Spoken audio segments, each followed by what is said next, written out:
Nagkakabigay na balita para sa bansa. Sa pagkakabagaan ng nagsisiyan, sulit na sulit sa tigas pinsiyan. Magandang araw, Panahapag sa Jose. Dahil po ikaw wala ng Pebrero, talagibot yung putima. Ito ay kapitan ng Petrano. At yung kakapay kaysa sa Ito ang Terespisiyo 23.5 Lubid sa Isla. Para sa mga kapitan na dapat itutukanan. Nagsalita ni si Pangulong Ferdinand Marcos Jr. sa pamahalas ng China. Biniform lang doon silang pag-memorandum ubos na presyon pagkakaroon. Napigyan ng pag-asa ang Pilipino na mapangitili katahimikan sa Ubas, Philippine Sea. Inawa ni PBBM, ipapanagitap ng missile launcher kung ititigil ng China ang pangalas ng mga Pilipino. Narito ang mga detalye.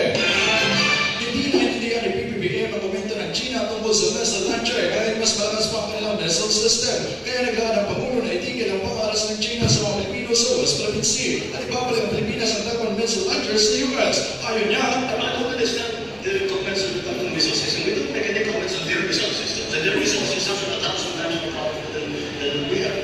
So, I don't understand. Kaya kung yung ginagawa nila, papalikot nila. Don Catalado para sa Lubid sa Isla. Batas na nagbibigay pansin sa isyong kalagay ng karagatan, nitagdaan ng BFR. Ano ang epekto nito sa ating mga isang Pilipino? Narito si Martin Wood para sa kanyang detalye.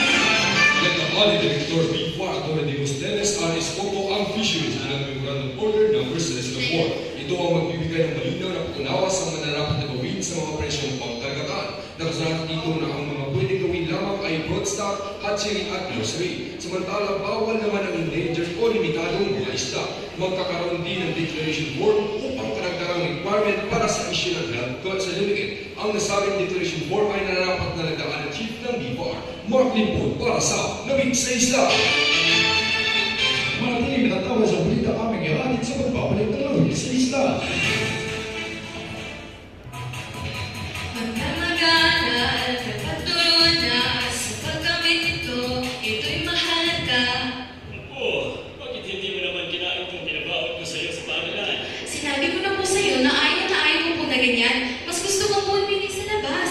Ay nakong bata ka. Sa panahon ngayon, ang mahal na ng bilihin. Magtipid ka sapagkat ang pera ay palaging yun dyan. Pinasyang mag-ipid, mag-ipon. Everybody must learn to save it. Kaya tayo mag-aaral sa isip ang pera ay mahalaga. Ang pala nito ay hatid sa inyo ng Lubid sa Isla.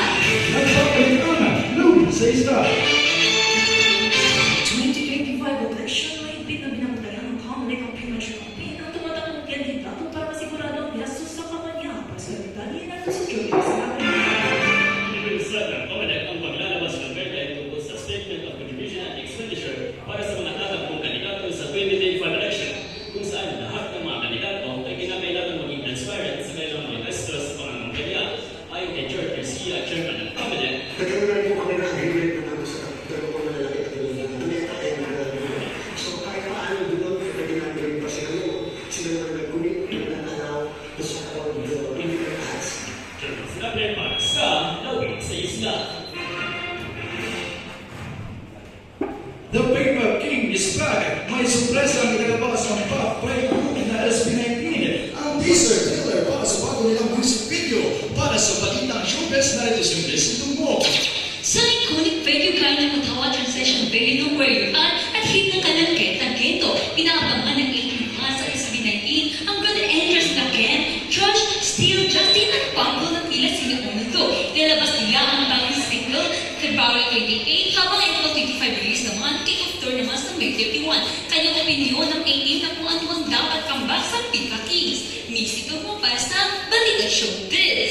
Yan po ang lumang pagpabalita. Sa bawat araw ng alaala, may bago tayong kwentong isa sa laysay. Sa susunod na paglalabas sa aming estasyon, sama-sama natin pagkikala ng balita sa iwa. Ito yung kaibigan, Princess At Annette. yung kakapay, Don Pelado, ilawin natin ang kahapon Ngayon, at bukas. Para sa Principio ng Negras, puntos nito, Lubid sa Isla.